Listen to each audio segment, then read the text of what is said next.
Story 1. In social psychology, there is a phenomenon called the mere exposure effect. In this context, you are more attracted to faces that you have seen on a more regular basis because we, as humans, have evolved a safety mechanism to be biased in favor of familiar things that do not harm us. It is a common contributor to office romances and dating classmates. There are some comments bringing up the halo effect, which is another type of cognitive bias where you form positive judgments for people because they are physically attractive. That would be a great answer for the reverse of the original poster's question. Why is it when someone is handsome or beautiful that they are more well-liked? Story 2. It's so strange, but when I'm physically with them, I realize that they are just an average-looking human being. But in my head, they are so much more attractive. Story 3. Because no one actually is those things. Perception and emotional connection are clearly connected, and liking someone tends to make you more attracted to them. They're not actually less attractive or whatever because some number of other people who don't like them aren't feeling the same way. Story 4. You do not see reality, ever. Light hits your eyes, but your brain processes it into what you think you see. Sometimes your brain can be very liberal with altering what you see. When we are scared, ordinary things seem big and threatening. When we like someone, our brain tells us that they are the most gorgeous person in the world. Brains are sneaky. Story 5. I always think my wife is way hotter when I see her unexpectedly. Like I'm at the mall and I don't know she's there too, and I see her and I think, wow, that woman is hot. I look away quickly because I'm not a gawker, and also I love and respect my wife. But then something triggers in my brain, and I'm all, wow, that hot woman is my wife. I love seeing my wife when I'm not expecting to. Story 6. Something that I read recently, so I can't attest to knowing a lot about it, but this may have something to do with anchoring bias and expectation setting. Anchoring bias is when we have made a perception about something, we tend to cling to it even if we have rational explanations that go against it. Expectation setting is when we expect someone to be good-looking, perhaps because a mutual friend said it, our brain internally makes it justifiable to us. A self-fulfilling prophecy, if you will. Story 7. When you like someone, you are more forgiving. Simple as that. It also works adversely. When you meet someone and think, wow, he or she is cute, but then you discover them to be a total piece of junk, the attraction dies down. Your best bet is to find someone reasonably attractive without unrealistic expectations. Physically, who is good for you. Story 8. I don't know, I think it's just the investment and the way they make you feel. A contact alone can be so enticing. When I was younger, I was infatuated with a guy, and to this day, I'm not sure what he was thinking. He played hot and cold all the time. I thought he was gorgeous. Although he came off as this confident guy, in private he would tell me he was confused about why I found him so attractive. He thought I was way out of his league. In his mind, I could do so much better. I was beautiful, sexy, hot, and he was average. I don't know whose barometer was off, to be honest. He definitely had me way high up on a pedestal. I don't think it helped that some of his friends told him I was out of his league. Why they said this, I have no idea. After a while, though, the back and forth exhausted me, and his insecurities were an impediment. It's a shame because I really liked him, and his behavior was so confusing. Story 9. Crazy, right? I was deeply in love with one of my first serious girlfriends, and I thought she was absolutely beautiful. When she dumped me, I only became more attracted to her. We're friends now, but I don't see the same girl anymore. She's not ugly by any stretch of the imagination, but I can't get over the difference between what I once saw and what I now see. My wife and she are friends, and even she remembers how much I used to talk about how hot she was and how I might have been embellishing just a bit. I saw what I saw, though. I just don't see it like that anymore. Story 10. In my opinion, a lot of the comments here are the main reasons. But also, depending on if you know the person well or not, the idea of them that you have created may be just as enticing as their looks. Story 11. The same thing happens with your children. Even if they are unattractive, your brain will trick you into thinking everyone else's kids are unattractive. Take lots of photos, even of your crush, and look at them later. It does strange things to your brain. Story 12. Funny thing about the brain. You can look at someone every day for 10 years and never notice little things about them like the way their eyebrows slightly wobble when they smile, or the way their laugh always gets high-pitched at the end before breaking into a little wheeze.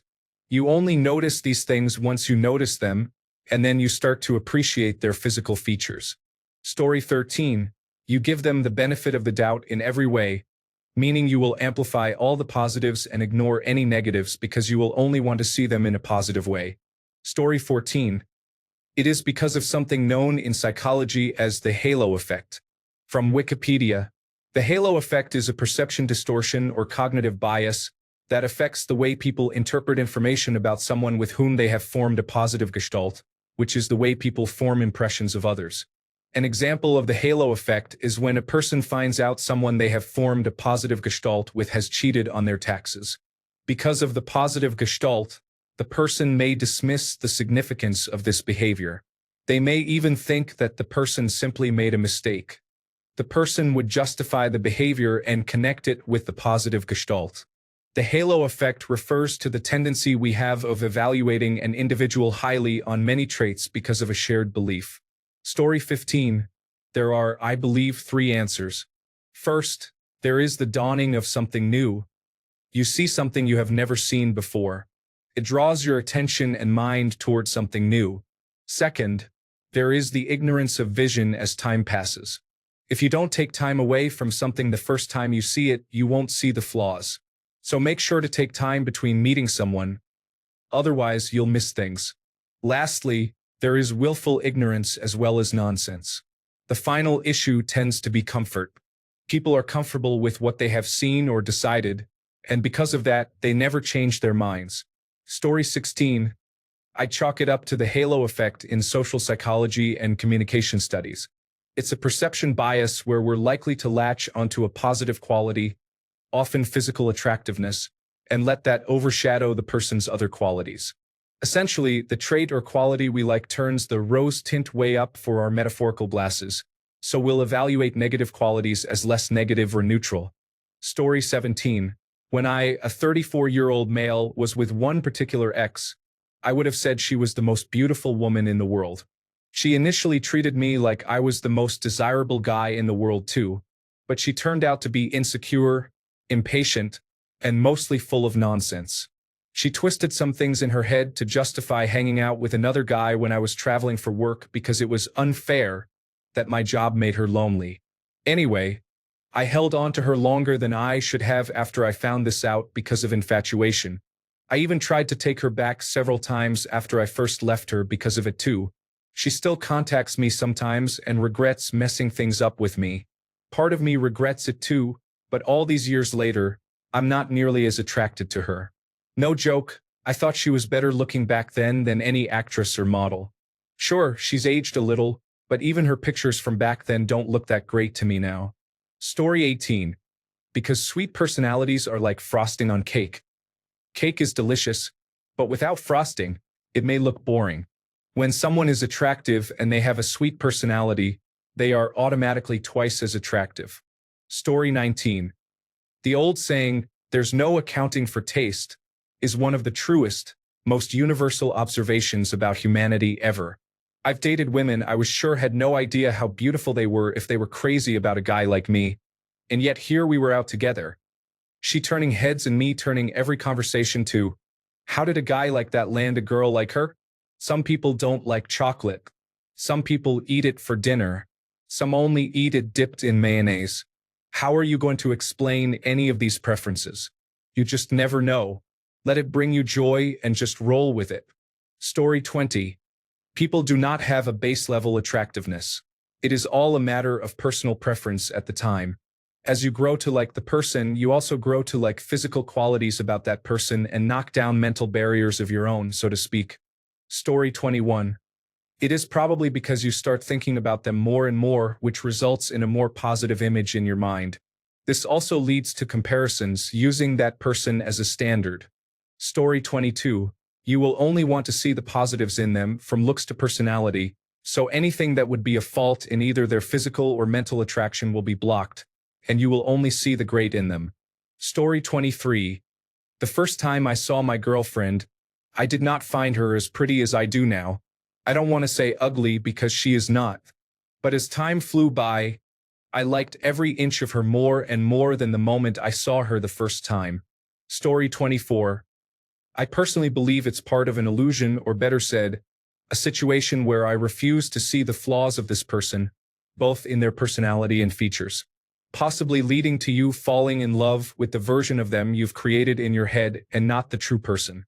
Also allowing you to make excuses for them and to ignore red flags. Story 25. It's a hormonal reaction which leads to infatuation. Eventually, it will wear off. I can guarantee you that 100%. If you manage to have a relationship based on more solid grounds besides initial attraction, it may last and feelings may turn into something else. Story 26. Met my love gaming online. Spent a year talking and playing, very platonic, but I was always a bit into him. I saw a picture that was posted in a general chat early on and did not find him attractive. I think I was maybe expecting something else. We continued to talk and eventually fell deeply in love. I was so scared to see another picture because I did not know if I would still feel the same. Eventually, we shared pictures and I thought he was beautiful. I have since gone back and looked at that first one and think he looks great. That is my love. It is so funny how that works. Story 27. This is real, but I'm not sure why. The inverse is especially powerful for me. If somebody that I find physically attractive has characteristics in their personality that I don't like, their physical attractiveness, to me, fades drastically. I don't know why. Maybe because I start to associate their behavior with their face? It's weird. Story 28. This is my thinking. Studies have shown that when they take pictures of actual people and mix them, you end up with not an average-looking person but rather an attractive person. You are creating a picture of someone who does not have any features that are out of the ordinary or outliers on a scale of things. Lips that are too big or too small are less attractive than average lips, and it is the average response to that, which means there are many who will disagree one way or the other. What makes someone unattractive are those little unique things we personally do not like. A mole or freckle might be unattractive to most and attractive to some based on size, shape, and placement. A shade of skin, a widow's peak, and so on. At a distance, people look better because we are not seeing those little things. As we get closer, we see more details, and they might be attractive or unattractive. The same with photos and even memories. They lose some fidelity that is only seen close up. Anyway, my thoughts. Back to work.